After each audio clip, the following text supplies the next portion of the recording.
का हमारा टॉपिक है ओपन डाइस। ओपन डाइस मतलब खुला हुआ पासा।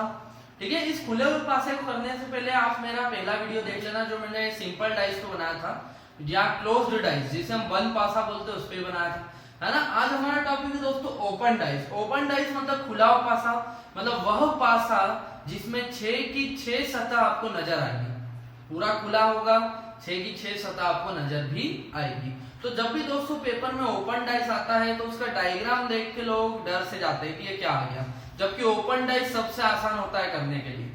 ओपन डाइस का यह मतलब है कि 6 सतह दिखे, जैसे कि ये एक ओपन डाइस है, ये भी एक ओपन डाइस है, ये भी एक ओपन डाइस है।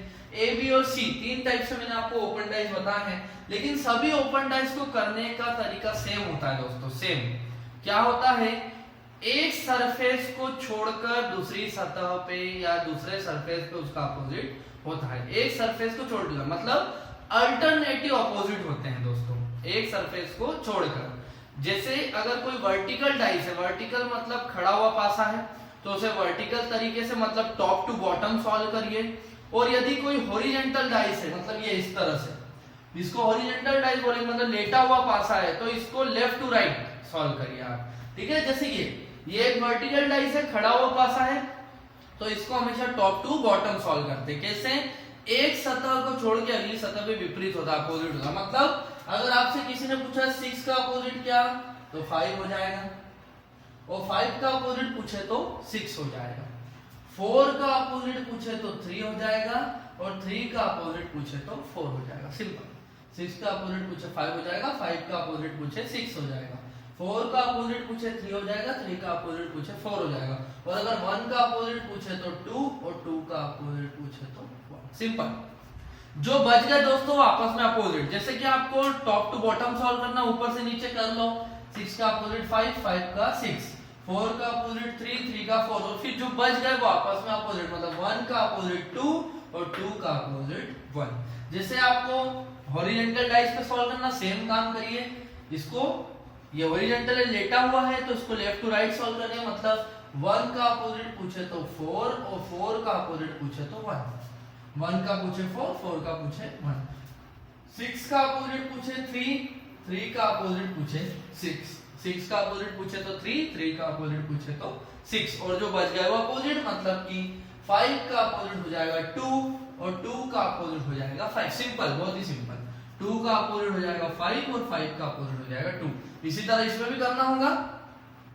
1 का अपोजिट 4, 4 का अपोजिट 1, 5 का अपोजिट 2, 2 का अपोजिट 5, और जो बच गए वो आपस में अपोजिट, मतलब 6 का अपोजिट 3 और 3 का अपोजिट 6। अब इसी सी नंबर के डायग्राम को आप देखिए, इसका क्वेश्चन और किस तरह से आ सकता है। तो आ सकता है, जैसे ये डाइस पे ध्यान देना, चित्र में एक खुला हुआ पासा आपको दिया हुआ है, चित्र में एक खुला हुआ पासा आपको दिया हुआ है, तो विकल्पों के अनुसार मतलब ऑप्शनों के हिसाब से कौन सा डाइस इस खुले हुए पासे से बन सकता है, मतलब विच डाइस कैन बी फॉर्म्ड, कौन सा डाइस इससे फॉर्म किया जा सकता है।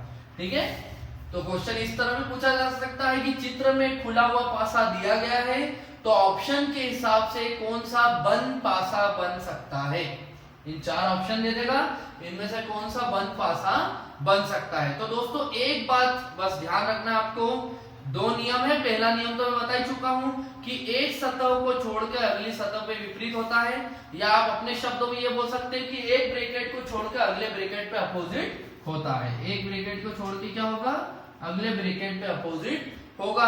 और दूसरा नियम ये याद रखना है, जब भी बंद पासे की बात आएगी, क्लोज्ड डाइस की, तो क्लोज्ड डाइस में 3 सतह होती है, तो ये बात ध्यान रखना कि डाइस का एक नंबर और उसका अपोजिट कभी भी एक क्लोज्ड डाइस में नहीं आ सकते, मतलब डाइस का एक नंबर और उसी का विपरीत एक बंद पासे में कभी भी नहीं आ सकते। तो दोस्तों आपको कैसे सॉल्व करना है, आपने देखा 1 का विपरीत 4 है, 4 का विपरीत 1 है, मतलब 1 का अपोजिट 4, 4 का 1, 5 का अपोजिट 2 है, 2 का अपोजिट 5 है, और जो बच गए वो आपस में अपोजिट, मतलब 6 का अपोजिट 3 और 3 का अपोजिट 6। तो रूल क्या है, डाइस का एक नंबर और उसका अपोजिट कभी एक साथ नहीं आता, और ये आपसे पूछ रहा है इससे कौन सा पासा बन सकता है। तो यहाँ पे आपको ऑप्शन एलिमिनेशन करना है। ऑप्शन एलिमिनेशन मतलब ऑप्शनों को हटाते जाना है। पहला ऑप्शन देखिए, पहले ऑप्शन में आपको दिख रहा 1, 4 और 5। तो देखिए दोस्तों 1 का अपोजिट तो 4 है, 1 का अपोजिट 4 है, डाइस का एक नंबर और उसका विपरीत एक साथ आ गया। तो डाइस का एक नंबर और उसका विपरीत कभी एक साथ नहीं आ सकते। तो पहला ऑप्शन तो गया, ये नहीं बन सकता, ये पासा नहीं बन सकता। दूसरे पे आ जाओ, 5 का अपोजिट 2 है और 5 और 2 एक ही डाइस में दिख रहे हैं, मतलब ये पासा बन सकता क्या? नहीं, ये डाइस भी नहीं बन सकता। थर्ड ऑप्शन पे आ जाओ, यहां देखो 6 का अपोजिट क्या है? 3 है, 3 का अपोजिट 6 है, चलो नहीं आ रहा। 1 का अपोजिट 4 है, वो भी नहीं आ रहा, और 5 का अपोजिट 2 है, वो भी नहीं आ रहा। मतलब कौन सा पासा बन सकता है? सिंपल, ऑप्शन नंबर सी यही आंसर है, ये पासा बन सकता है। क्योंकि देखो आपने देखा 6 का अपोजिट 3 वो भी नहीं आ रहा, 1 का अपोजिट 4 वो भी नहीं आ रहा, और 5 का अपोजिट 2 वो भी नहीं आ रहा। तो यही आंसर है, यही पासा बन सकता है। क्योंकि सिंपल से दो नियम है, एक ब्रैकेट को छोड़ के अगले ब्रैकेट पे अपोजिट, और डाइस का एक नंबर और उसका विपरीत कभी साथ में नहीं आते। तो ये आंसर हो गया। क्योंकि अगर आप डी ऑप्शन पे जाओगे तो देखो 3 का अपोजिट क्या है? 6, और 3 और 6 एक साथ नजर आ रहे हैं, मतलब ये भी आंसर क्या होगा? रॉन्ग होगा। तो मतलब आपका आंसर है ऑप्शन नंबर 3। तो इस दो तरह से ओपन डाइस के क्वेश्चन पूछते हैं। और एक और तरीका होता है, वो आपसे ये बोल देगा कि फ्रंट सरफेस पे या ऊपरी सतह पे 6 है तो निचली सतह पे क्या होगा? तो इसका मतलब भी वो आपसे अपोजिट ही पूछ रहा है। कोई सा भी डायग्राम दे, आपको तो बस दो रूल याद रखना है। या वो ऐसा बोल सकता है कि एक डाइस दिया हुआ है, इसको फोल्ड करने पर कौन सा डाइस बन सकता है? तो बस सिंपल इसको इस तरह से ही पूछ सकता है कि फोल्ड करने पे क्या बन सकता है। तो भी आपका नियम मत छोड़ना, रूल मत छोड़ना कि डाइस का एक नंबर और उसका अपोजिट कभी भी एक पासे में नहीं आ सकता। जैसे कि 3 ऑप्शन हट गए, क्यों? क्योंकि इसमें नंबर और अपोजिट एक साथ थे।